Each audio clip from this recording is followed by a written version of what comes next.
I say, yo, welcome to the BBW show, you feel me? We talk battle rap, basketball, and wrestling. Follow me on Instagram at hoops_raps_wrestling.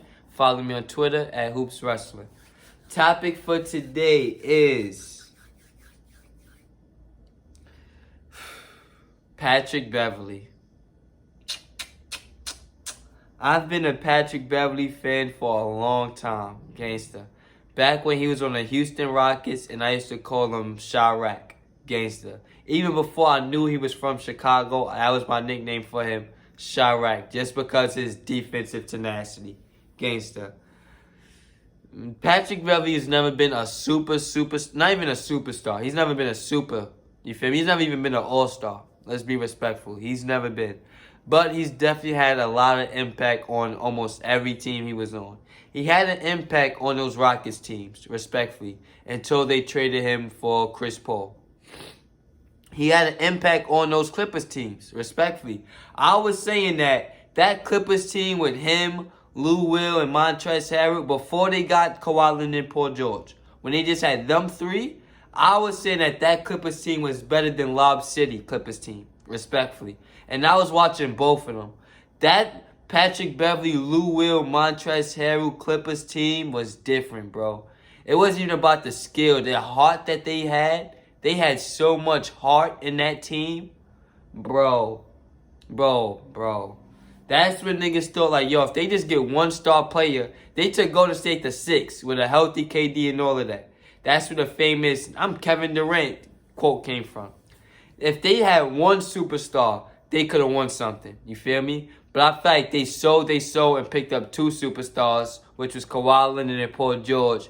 And by doing that, they lost their defensive tenacity. They lost their heart and all of that, and they just wanted to be hot and relevant, respectfully. So, it doesn't work on the Clippers, you feel me? He gets traded to where?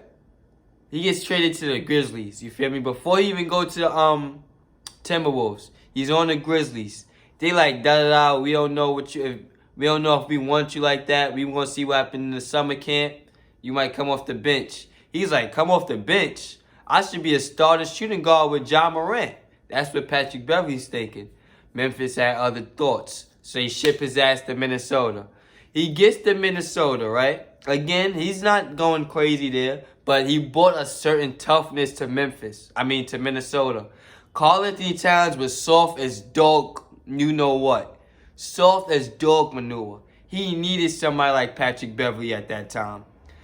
Anthony Edwards was fresh in the league. Breath smelled like Similac, you feel me? He needed to get some toughness into him. D'Angelo Russell, we all know his history. He needs a dog around him too.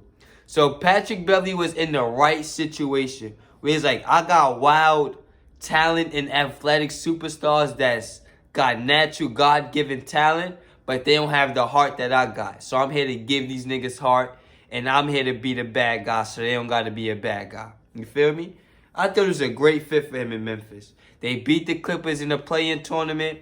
They go to the first round. They lose to who? It wasn't Chris Paul, was it? They lose to Memphis, first round. Crazy. Memphis traded him last year. He loses to them this year. Crazy. Off season comes, right? Your man's Patrick Beverley goes on every morning talk show talking about Minnesota, we here. We gonna be here next 5 years. We here. Anthony Edwards is the next Michael Jordan. Niggas traded him for Rudy Gobert. You hear me? Traded him, 5 other niggas, and like 5 draft picks for Rudy Gobert. That's it. Just Rudy Gobert. Like, Patrick Beverley, bro, you should feel stupid as shit. You should get the donkey of the day for that, bro. You was out here riding for Minnesota, and them niggas traded you for a bag of chips, bro. Gangsta. No value, none of that shit. You was crying for them and all of that. Niggas traded your ass for nothing. For some CMOS and Combs. Bro. They traded him to Utah. First thing your man says is, time to take another team to the playoffs. You know what? We don't need that in Utah. Wave his bum ass. Get him the fuck out of here. We just went to the playoffs. You're not taking us nowhere. We've been in the playoffs, kid. We don't need you. So they waving you right now, respectfully. You're about to get waved by the Utah Jazz. So this is like 3 years in a row, 4 years in a row, Patrick Beverley has been traded. That's embarrassing, gang. That's embarrassing. You've been traded 4 years in a row. That's fucking embarrassing. Gangster, that's embarrassing. For the shit that you talk, you just was smutting Chris Paul's name, and niggas traded you to 4 different teams in 4 years. You throw smut on Westbrook name. Niggas trade Westbrook's the key factor when they trade for him. You was not nearly the key factor. You was just in a gumbo with 5 other niggas for Rudy Gobert. But you throw smut on Westbrook and Chris Paul name. That's crazy, Pat Bev. That is disrespectful. Gangster. That is disrespectful, bro. That is disrespectful. The crazy thing is like, where do you go right now? You want to go to Charlotte? I don't think you want to go there. You want to go to Memphis? You don't want to go there. You're not going back to the Clippers. They just got John Wall. Do you go to the Lakers? That could be interesting. Because you're not playing with Westbrook. So once they get rid of Westbrook and probably pick up Kyrie, would you be a backup point guard to Kyrie? Because a Patrick Beverley, Kyrie, Irving starting backcourt is so nasty to me. Not even nasty in a good way. Just so unorthodox and disgusting and mismatch. Ill. Like, but would you do that? Would you go play with the Lakers for the vet minimum?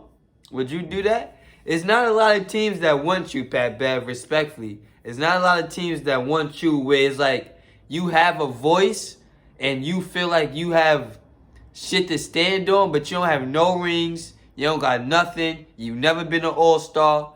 You don't got nothing to stand on, gang. But you got a big-ass mouth. A lot of teams is not going to want that, bro. I'm sorry. A lot of teams is not going to want that, Patrick Beverley. I'm sorry. This is the respectful, honest truth. A lot of teams is not going to want a nigga with a big-ass mouth and no career accolades. That's how I'm going to end it, bro. So either sign with ESPN or Turner or one of them and become a full-time talk show host, or become a full-time talk show host, or start a podcast, bro. But gangster, I don't see teams knocking down your door. A lot of teams don't need you, or a lot of teams don't want you. It's one of those. A lot of teams don't want you, or they don't want you. They don't need you, or they don't want you. That's just the honest truth, Patrick Beverley. I'm sorry. Follow me on Instagram at hoops_raps_wrestling. Follow me on Twitter at hoops_wrestling. Like, comment, share, subscribe. I'll be back with more.